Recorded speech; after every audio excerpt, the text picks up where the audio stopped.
Bell's Hell's made some choices.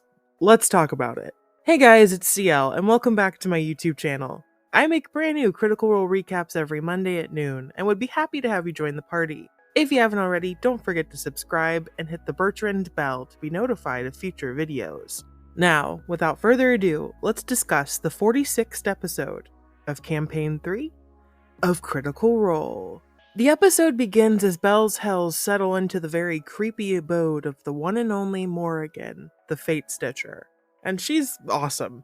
Not only does she make tiki drinks that give you night vision, she's also a collector of sorts. Sorts that are definitely not sinister in any way, no how. During introductions, Nana is intrigued by Ashton and the side of their head, calling the glowing looking glass injury an interesting fracture. It seems that there's something about its biology that she doesn't understand, saying it feels old yet new, which is definitely an allusion to the dunamancy running through his being. When Nana Mori touched them, a disk of stars in space appeared briefly. I just can't wait to know more about this odd experiment. Ashton's the one that we know least about. I think it's time for show and tell, and all they're doing is showing off that crystal head. Anyway, the Hells confide in Mori about what's going on with Ruidus and their meeting with the Nightmare King, which was super interesting. The Fatestitcher seems to have a sordid past with Ira, aka she either did or wanted to slam him, something she shares in common with Laudna, apparently, and it seems we still don't know whose side he's truly on. All she said was that Ira was hard to get a hold of, so whatever his dealings or motives are, they're gonna take some coaxing. She does, however, give them info on where one of the keys are to destroy them. It sits under the fated red moon that bleeds through the realm in the Shiver Keep, aka the Shiver and Queef, within the Sun Shadow realm, aka where the Unseelie Court reside. Could be bad news. After their tiki drinks, Fern shows them around the natural grown tree into her bedroom, where most of the fabrics are painted and made of skin. Yeah, I don't know if I like it here. They tour Nana's odd collection of sinister creatures and objects, and also explore the gardens where 3 topiary stand that we find out were once trespassers that Nana dealt with. If you're quiet enough, you can hear the slow thump of either their hearts or them trying to escape. Anyway, let's move on to something less terrifying. We meet the lovely Sun Bear, Sweet Pea, and the Hells finally get a chance to catch up on everything that Ashton missed while they were gone, and what happened between Fern and Imogen and Ludinus.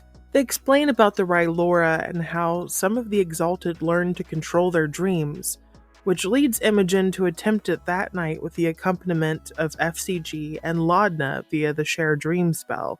In her dreamscape, Imogen's able to center in on locating her mother, Liliana, and the trio find themselves at the key located in the Hellcatch Valley that apparently the Ruby Vanguard are still working on. However, we aren't able to gather too much information, as once Imogen makes herself known, Liliana sends them away. She must be extremely powerful to be able to do that, or at least just has a large control over her mind, even in her awakened state. However, when Liliana pushes them away, Laudna becomes separated from her friends, but is luckily able to make a save to wake herself up, which sadly she does with a point of exhaustion. The party awake the next morning to the smell of FCG's fresh-baked hit point cookies, and say their goodbyes to Nana Mori, but not before she gives some gifts to the group. Fern gets a sick piece of ruffled armor called the Gloomscale breastplate, and Nana also gives the group a silly putty mush to make their travel back to the material plane as least time-wobbly as possible. With the information on where the portal to their home is, and the sight of the faded red moon in the distance, Bell's Hells head to destroy their first key, but are quickly stopped by various obstacles. There's Dr. Nesbit, who is a strange owl that sounds just like Professor McGonagall, who reunited with their beloved Fern and wants to help them out.